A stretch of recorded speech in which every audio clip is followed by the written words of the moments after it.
Good morning students. फिर से आज के क्लास में आप लोगों को मैट्रिक्स के बारे में पिछले वीडियो में हमने उसको शेयर किया था, पता नहीं क्या हुआ कि वो करप्ट कर गया था वीडियो। तो मैट्रिक्स के हम सबसे इम्पोर्टेंट टर्म में पढ़ाने वाले हैं ट्रांसपोज ऑफ मैट्रिक्स। ये ट्रांसपोज ऑफ मैट्रिक्स इतना ज़्यादा इम्पोर्टेंट है जिससे कि आपका सिमेट्रिक बन सकता है, स्क्यू सिमेट्रिक बन सकता है, और एलिमेंट्री ऑपरेशन में भी इसकी बहुत आवश्यकता होती है, क्योंकि मुझे एलिमेंट्री ऑपरेशन जो करना होता है वह ट्रांसपोज ऑफ मैट्रिक्स के हेल्प से ही करना पड़ता है। फिर आप एडजॉइंट निकालोगे तो वहाँ भी ट्रांसपोज ऑफ मैट्रिक्स का आवश्यकता पड़ेगा, कोफैक्टर, कोमाइनर, इन्वर्स, ये बहुत सारे जो टर्म है जहाँ पे इस ट्रांसपोज के बिना आप नहीं कर सकते। तो ट्रांसपोज ऑफ मैट्रिक्स को थोड़ा सा ध्यान से पढ़ना है और बहुत आसान है, बहुत इजी है, कुछ नहीं करना है, एकदम सिंपल तरीके से मैं बता रहा हूँ। इसमें केवल उलटना पलटना है। अगर आपको उलटने पलटने आता है तो ट्रांसपोज ऑफ मैट्रिक्स आप सीख जाओगे। तो किसको, कोई ऐसा बच्चा नहीं होगा जिसको उलटने पलटने नहीं आता होगा। तो आज हम उलटना पलटना सिखाएंगे और ट्रांसपोज सिखाएंगे। तो ध्यान देंगे, ट्रांसपोज ऑफ मैट्रिक्स का जो डिफिनीशन है वो है कि transpose of matrix is said to be या is defined as row change in form of column. यानी जो रो है उस रो को कॉलम के फॉर्म में चेंज कर देना है। यानी कि अगर आपको रो को कॉलम बना देना है और कॉलम को रो बना देना है, मतलब कि रो को उलट देना है तो कॉलम बन जाएगा और कॉलम को उलट देंगे तो रो बन जाएगा। बस, यानी उलटना है। तो उलटने जिसको आता है, जैसे कि ये ABC है, ऐसा है तो इसको उलट दीजिए, मानिए सोया हुआ है तो इसको खड़ा कर दीजिए। सोए हुए चीज को खड़ा कर देना है और खड़े हुए चीज को सुला देना है। तो खड़ा करना है और सुलाना है, तो खड़ा को सुला दो या सुलाया हुआ को खड़ा कर दो तो ट्रांसपोज आपका निकल जाएगा अकॉर्डिंग टू डिफिनीशन। और इसको डिनोट किया जाता है a dash, a to the power c, a to the power t and a bar. यानी a डैश भी लिखोगे तो कोई दिक्कत नहीं है, a के पावर c लिखोगे मतलब कंप्लीमेंट ऑफ a के पावर t तो ट्रांसपोज ऑफ a, और a के पावर b, a के पावर बार, इसका भी मतलब ट्रांसपोज ऑफ a ही होता है। तो किसी किसी बुक में ये चारों स्टाइल में तो नहीं लिखा रहता है, कोई 2 या 3 स्टाइल में लिख दिया जाता है, एक ही स्टाइल में लिख के छोड़ दिया जाता है। तो घबराने की जरूरत नहीं है, क्योंकि ये स्टाइल से हमको अब पकड़ में आ जाएगा कि जो बुक जैसा भी लिखे हम तुरंत उसको पकड़ लेंगे कि वो ट्रांसपोज ही है। तो हम लोग आते हैं क्वेश्चन पे कि आखिर इस चीज को हम क्वेश्चन के माध्यम से कैसे समझे। यहाँ पे मैं ऐसा कुछ दिया हूँ आपको, ऐसा कुछ करने को कहूँगा जिससे कि आपका बहुत सारा कंसेप्ट क्लियर हो जाएगा और बहुत सारी चीज क्लियर हो जाएंगे। तो हम लोगों को पहले ये देखना है कि एक एग्जाम्पल्स लेता हूँ मैं कि if a equal to ABCDEF, इस तरीके से मैं एग्जाम्पल लिया और इस एग्जाम्पल में मैंने कहा then find a dash and a dash के डबल डैश। मतलब a डैश और a डबल डैश मैं जो निकालने के लिए बोल रहा हूँ उसमें कुछ रिलेशन है, वो रिलेशन आपको क्लियर कर देते हैं अभी हम। तो क्वेश्चन में दिया हुआ तो लिखेंगे कि सिंस ABCD जो रहेगा उसको उतार देना है। अब मैंने क्या बोला कि जो सोया हुआ है उसको खड़ा कर देना, तो ABC ऐसे सोया उसको खड़ा कर दिए, ABC कर दिए, DEF भी सोया हुआ उसको खड़ा कर दिए। This is called transpose of matrix और ये आंसर हो गया। उसी तरीके से फिर हमको A डबल डैश निकालना है, यानी कि A डैश का डैश निकालना है। तो हमको अब A से कोई मतलब नहीं होगा, A डैश से मतलब होगा, A डैश है उसी का डैश करना है, मतलब इससे मतलब होना है। अब देखिए खड़ा है तो इसको फिर से सुला देना है ABC DEF, इसको फिर सुला देना है DEF। क्लियर है? अब मुझे बताइए कि यहाँ पर A जो है वह ABCD है, ABCDEF है, और A डैश का डबल डैश जो निकाला हुआ वो भी ABCDEF। कमाल हो गया सर, जो A है वही A डैश का डबल डैश है। यानी यहाँ से एक थ्योरम निकल गया। आपके ऑब्जेक्टिव क्वेश्चन पूछता है कि A डैश किसके बराबर होते हैं या A किसके बराबर होते हैं, और उसमें ऑप्शन दे देता है A डैश के बराबर, A डबल डैश के बराबर, A बार के बराबर, A डैश के डैश के बराबर, A एडजॉइंट ऑफ A के बराबर। तो यहाँ पे आपको ऑप्शन हो जाएगा, आंसर हो जाएगा A equal to A dash का whole dash. This is called objective question, और 2 नंबर में भी ये प्रश्न पूछे जाते हैं। अब हम लोग देखते हैं कि फिर से दूसरा क्वेश्चन मैंने लिया कि if A equal to 1 2 3 4, and B equal to 2 4 6 8। तो ए पता है, बी पता है, इसमें मैंने फाइंड करने के लिए कहा ए प्लस बी का होल डैश। दूसरा क्वेश्चन मैंने लिखा कि ए डैश प्लस बी डैश। तीसरा क्वेश्चन लिखा है ए माइनस बी का होल डैश, और चौथा क्वेश्चन ए डैश माइनस बी डैश। पांचवा क्वेश्चन ए बी का होल डैश। छठा क्वेश्चन बी डैश इंटू ए डैश। मैंने एक प्रश्न क्यों दिया?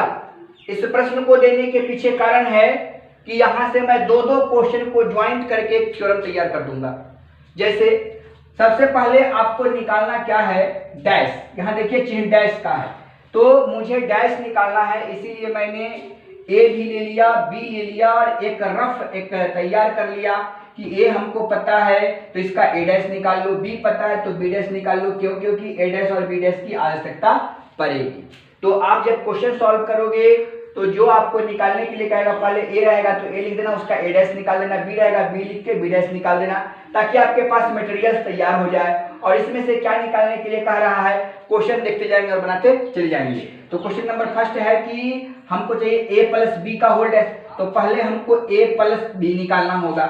ए प्लस बी जब हम निकालते हैं तो ए का मान देखिए क्या लिखा हुआ 1 2 3 4, बी का मान 2 4 6 8, 1 2 3 4 4 2 4 6 8 को मैंने लिख दिया। दोनों को क्या कह रहा है, ऐड करने के लिए, तो मैंने ऐड कर दिया। 2 में 1 जोड़ोगे 3 हो जाएगा, 2 में 4 को जोड़ोगे 6 हो जाएगा, 3 में 6 को जोड़ोगे 9 हो जाएगा, 4 में 8 को जोड़ोगे 12 हो जाएगा। और इसका होल डैश निकालने के लिए कहता है, तो इसका होल डैश करने का मतलब ए प्लस बी का होल डैश लिखो, और जो ए प्लस बी आया है उसका ट्रांसपोज करो। तो 3 6 जो सोया हुआ है उसको खड़ा कर दो, सोया हुआ उसको खड़ा कर दो, ए प्लस बी का होल डैश निकल गया। अब दूसरा क्वेश्चन आपको लिखा ए डैश प्लस बी डैश। तो ए डैश यहां से हम निकाल चुके हैं, बी डैश हमको पता है, इसको केवल जोड़ देना है। जोड़ने के बाद 3 6 9 12 हो गया। कमाल हो गया सर, यहाँ भी 3 9 6 12, यहाँ भी 3 9 6 12। सर ये तो दोनों आपस में इक्वल हो गया।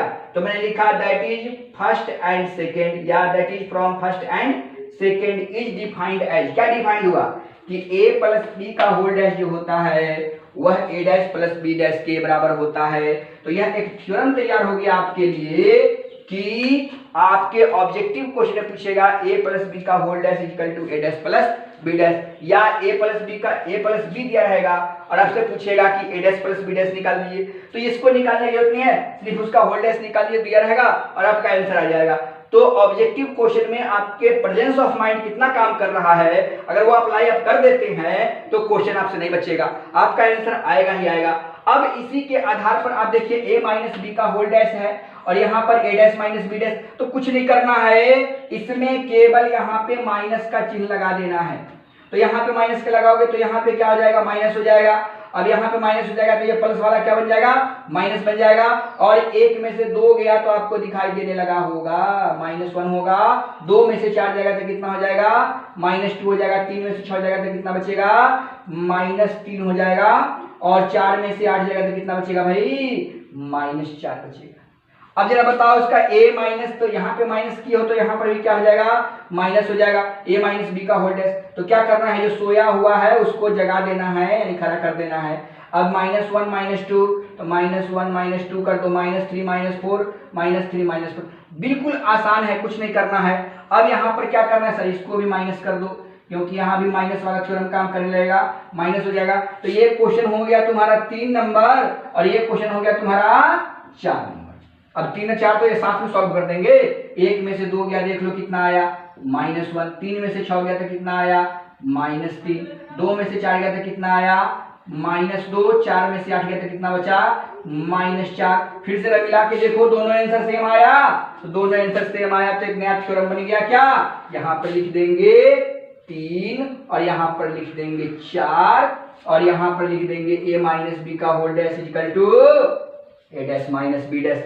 अब मुझे बताइए, क्या इस क्वेश्चन को सॉल्व कर लिए तो मेरा एक थ्योरम बन गया, इसको सॉल्व कर दिए तो थ्योरम बन गया। तो आपके दिमाग में खटकने लगा होगा कि सर इस दोनों को ज्वाइन करके एक थ्योरम बनाए, इस थ्योरम को जोड़ के इस दोनों को ज्वाइन करके एक थ्योरम बनाए, तो इसको जोड़ के एक थ्योरम बनेगा कि नहीं बनेगा, बनेगा कि नहीं बनेगा, बिल्कुल बनेगा।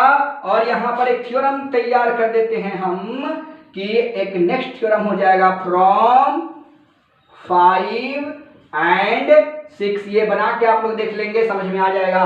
5 एंड 6 से क्या थ्योरम बनेगा, कि ए बी का जो होल डैश है वह बी डैश इंटू ए डैश के बराबर होगा। अब कहिए कि सर कि ए डैश इंटू बी डैश के बराबर होगा कि नहीं होगा? नहीं होगा। ये ध्यान में पुट कर लेना कि ए इंटू बी डैश, ए इंटू बी का जो होल डैश होगा इसको पलट के जो गुना करेंगे उसके बराबर होगा।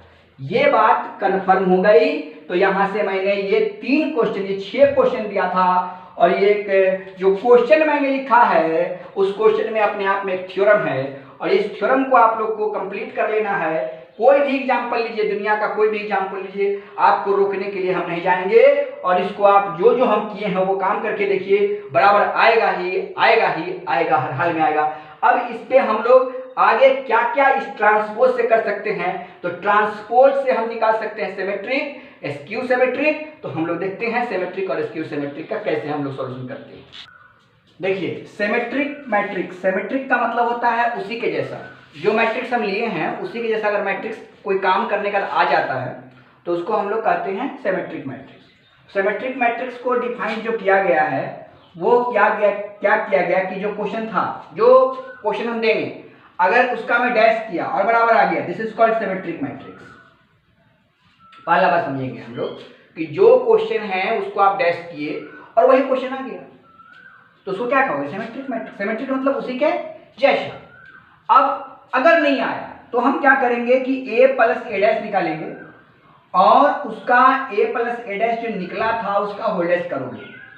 अगर आ गया तब भी सिमेट्रिक मैट्रिक्स, बराबर कर देना है चाहे जैसे करो, ये तुम्हारे ऊपर डिपेंड करता है। लेकिन वो रूल है इसमें, रूल कौन है? यही 2 rule, a equal to A dash या a plus dash, a plus A dash equal to a plus A dash का होल डैश। ये दोनों रूल अगर इस पे कभी कभी फेल कर जाता है, लेकिन भाई इस पे फेल नहीं करेगा, वो आएगा a plus A dash equal to a plus A dash का होल डैश आएगा। That is it is a ब्रह्मास्त्र। सिमेट्रिक का ये ब्रह्मास्त्र है, इसको चला देने के बाद सिमेट्रिक प्रूफ होगा ही होगा। तो आप समझ सकते हो कि a equal to A dash अगर आ गया तो बेटर, नहीं आया तो इस पे तो आएगा ही आएगा। तो कहोगे कि सर मैं इसको क्यों लगाऊं, ये हिस्से पे आता है, तो मैं रोकने नहीं जा रहा हूं। मैंने आपको एक सिंपल चीज बताया कि अगर एक बार डैश करने का आ जाता है तो वो सिमेट्रिक प्रूफ हो गया। नहीं आया तब ना सोचेंगे। अगर आपकी इच्छा है कि सर मैं इसको लगाऊं ही नहीं, इसी को काम करूं, तो आप इसी पे काम करो, इसको छोड़ देना। एक बार डैश करने के बाद आता है, फिर जोड़ के भी करोगे तब भी उतना ही आएगा। यानी आप डायरेक्ट किसको लगाओगे, it's totally dependent upon you, ये आप पर निर्भर करता है। कभी कभी कहता है कि मुझे सिमेट्रिक फाइंड करके दिखाओ, सिमेट्रिक फाइंड करो, कौन सा है वो सिमेट्रिक फाइंड होगा। तो उस फाइंड करने की बात करेगा तो आप यूज करोगे इस फॉर्मूला को। जब फाइंड करने के लिए कहेगा तब, जब फाइंड करने के लिए कहेगा तो इसको यूज करेंगे, प्रूफ करने के लिए कहेगा तो इसको यूज करेंगे। दिमाग में फिट कर लो, ये हो गया प्रूफ, प्रूफ दैट, और ये हो गया फाइंड, ये दिमाग में फिट कर लेना। जब प्रूफ करने के लिए कहेगा तो इसको यूज करेंगे, फाइंड करने के लिए कहेगा तो इसको यूज करेंगे। एग्जांपल से मैं क्लियर करूंगा। स्क्यू सिमेट्रिक मैट्रिक्स भी डिफाइन किया गया है, इसके लिए भी मैंने 3 रूल लिखा है। पहला ये कि a is equal to minus A dash अगर हो गया स्क्यू सिमेट्रिक हो गया। a equal to minus A dash, minus यहां ध्यान दो, माइनस होना चाहिए। माइनस डैश निकालने के बाद उसका माइनस लगाओ, माइनस लगाने के बाद अगर बराबर आ जाता है तो स्क्यू होगा। अगर माइनस नहीं लगाने के बाद, माइनस लगाने के बाद बराबर नहीं आता है तो स्क्यू नहीं होगा। उसके बाद अगर इस पे आ गया तो बहुत बढ़िया बात, नहीं आया तो ये ब्रह्मास्त्र है। a minus A dash equal to minus A dash का होल डैश। तो ये हो गया प्रूफ के लिए फॉर्मूला। जो यहां करते थे वही यहां करेंगे, जो यहां पे कर रहे हैं वही यहां पर कर रहे हैं। अंतर है, यहां पे प्लस है, यहां पे माइनस है। स्क्यू इसलिए लिखा गया क्योंकि जो क्वेश्चंस है उसमें माइनस लगाना पड़ता है, माइनस के चलते नाम इसका पड़ा स्क्यू। तो यहां पे माइनस लग गया तो स्क्यू हो गया। चलिए, तो ये हो गया आपका फिर से प्रूफ। और फाइंड करने के लिए कहेगा तो इस फॉर्मूला का यूज करेंगे और ये फाइंड हो जाएगा, ये फाइंड हो जाएगा, ये प्रूफ हो जाएगा। रट जाओ इस बात को। प्रूफ करने के लिए कहेगा तो इसको यूज करेंगे, फाइंड करने के लिए कहेगा तो इसको यूज करेंगे। क्या फाइंड करने के लिए कहेगा? एसक्यू सिमेट्रिक, ये वाली। क्या प्रूफ करने के लिए कहेगा? SQ symmetric. SQ symmetric proof करने के लिए कहेगा तो ये यूज करेंगे, फाइंड करने के लिए कहेगा तो ये यूज करेंगे। दोनों फार्मूला को दिमाग में बैठाओ, बाकी कुछ मत करो, बाकी कुछ मत करो, कुछ सोचना भी नहीं है। और ये तीसरे स्टाइल का क्वेश्चन जो बनता है, पहला क्वेश्चन ये बनेगा प्रूफ या फाइंड। एसक्यू सिमेट्रिक का भी दो तरीका से क्वेश्चन बनेगा, प्रूफ और फाइंड।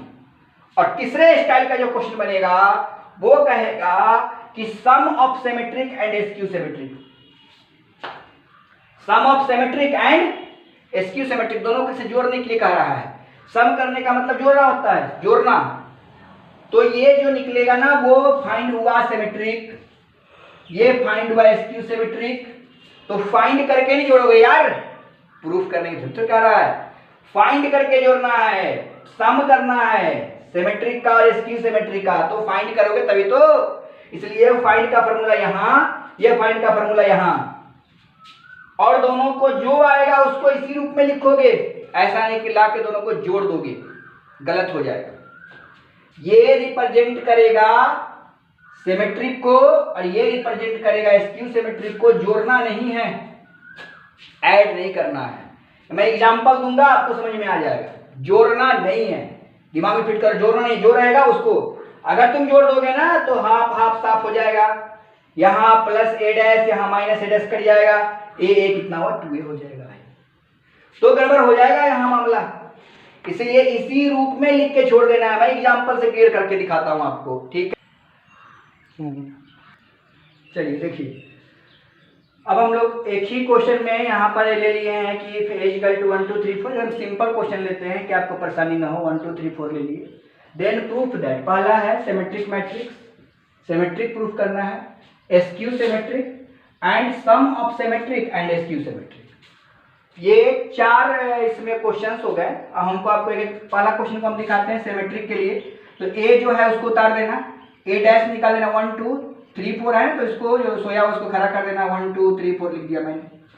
अब इसका a प्लस ए डैश तो निकालना ही पड़ेगा प्रूफ करने के लिए। तो a प्लस ए डैश, क्योंकि यहाँ पर लिखा हुआ है थ्योरी में कि a प्लस ए डैश निकालना होता है। तो a पता है, ए डैश पता है, तो a plus A dash equal to a की जगह पर a लिख दिए, ए डैश की जगह पर ए डैश लिख दिए। दोनों को जोड़ दिए, एक को एक जोड़ दिए, 2 में 3 को, 3 में 2 को, 4 में 4 को जोड़ के देखिए वही आया। 1 में 2 3 2 5 3 2 5 4 4 8। Okay clear? अब इसका डैश निकालना है, क्योंकि थ्योरी का आता है मेरा कि सिमेट्रिक होने के लिए a प्लस ए डैश जो होगा वह a प्लस ए डैश के होल डैश होना चाहिए, तभी सिमेट्रिक होगा। तो ये लाने के लिए तो a प्लस ए डैश निकाले हुए हो, होल डैश निकालना है, जो आया है उसका डैश निकाल दो, माने जो सोया हुआ उसको खड़ा कर दो। 2 5 देखिए, 2 5 कर दिए, 5 8 कर दिए।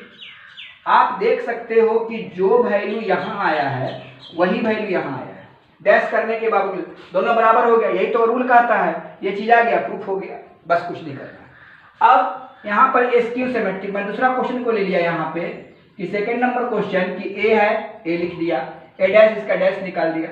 जो यहाँ के थे वही हम कर रहे हैं, यहाँ पे प्लस के यहाँ पे माइनस कर रहे हैं। तो माइनस करेंगे 1 1 1 जाएगा, 0 हो जाएगा।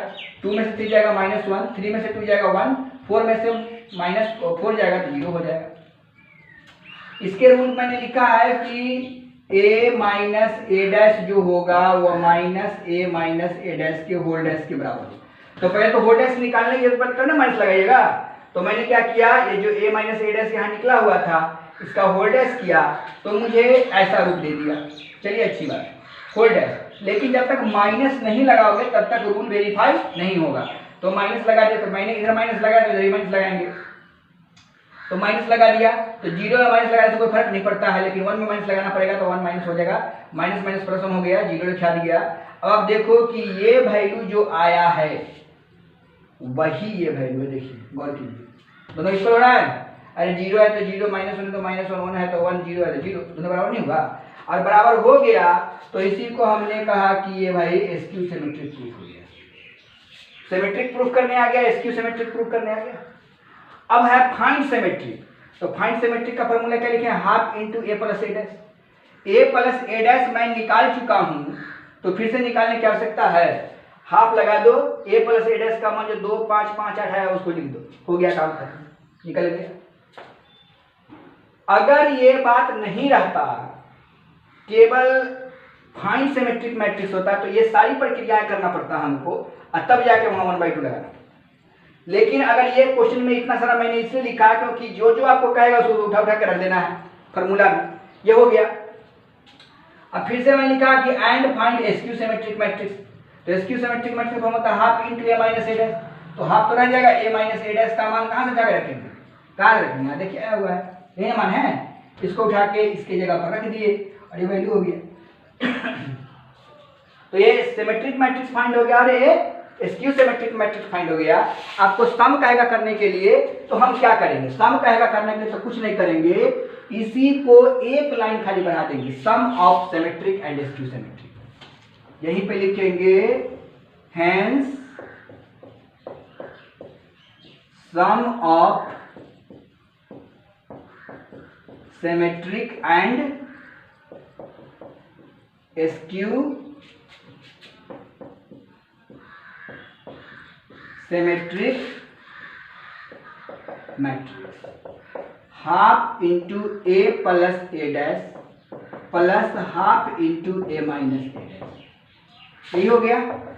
तो half into A plus A dash और half into A minus A dash, इसका वैल्यू कहीं लिखे हैं, देखिए तो यहाँ पर ये वैल्यू, इसको उठाइए रखिए यहाँ पर, half into A plus A dash का मान 2 5 5 8 प्लस हाफ इंटू इसका मान यहां से लिखेंगे 0 1 -1 और 0। इसी को आप चाहोगे तो एक लाइन और बढ़ा सकते हो, 2 से भाग देके, 2 में 2 से डिवाइड करोगे तो कितना 1 5/2 5/2 4 प्लस 0 में डिवाइड करेंगे तो 0 ही रहेगा, 1/2 -1/2 0 और ये आंसर। चलो तो इसको मैंने डिवाइड कर दिया, फिर से इसको समझ लीजिए, सिमेट्रिक मैट्रिक्स का जो रिजल्ट आया था उसको लिख दिए, एसक्यू सिमेट्रिक का जो फाइंड करने के जो रिजल्ट आया है उसको लिख दिए, सम माने क्या होता है, जोड़ होता है, जोड़ का चिन्ह दे दिए। अगर ये आंसर होने के लिए यहाँ पर हो गया, लेकिन आपकी इच्छा है कि हम बढ़ा दे तो भाग दे दीजिएगा, 2 में 2 से डिवाइड करेंगे 1, 5 में 2 से डिवाइड करेंगे 5/2 5/2 4, 0 में 2 से डिवाइड करेंगे 0, 1/2 -1/2, ये माइनस है 1 -1/2 और 0, और ये आपका आंसर हो जाएगा। तो यहाँ पे आपने देख लिया सिमेट्रिक का, एसक्यू सिमेट्रिक का, ट्रांसपोज का पूरा रिजल्ट। इस पे आपका 2 से 3 एक्सरसाइज बन जाएगा। अगले क्लास में हम और इसके बारे में बता देंगे। अगले क्लास बहुत इंपॉर्टेंट है, उसको मिस नहीं करना है। एलिमेंट्री ऑपरेशन पढ़ाएंगे, एलिमेंट्री ऑपरेशन से हम किस तरीके से हम काम करते हैं, वहां से क्वेश्चन एग्जामिनेशन बोर्ड में लॉन्ग क्वेश्चन में आता ही आता है। इसको उस क्लास को मिस नहीं कीजिएगा। इसको लाइक कीजिए, सब्सक्राइब कीजिए और अधिक से अधिक बच्चों तक पहुंचाने का प्रयास कीजिए ताकि इससे बच्चा लाभान्वित हो। थैंक यू, धन्यवाद, जय हिंद, जय भारत।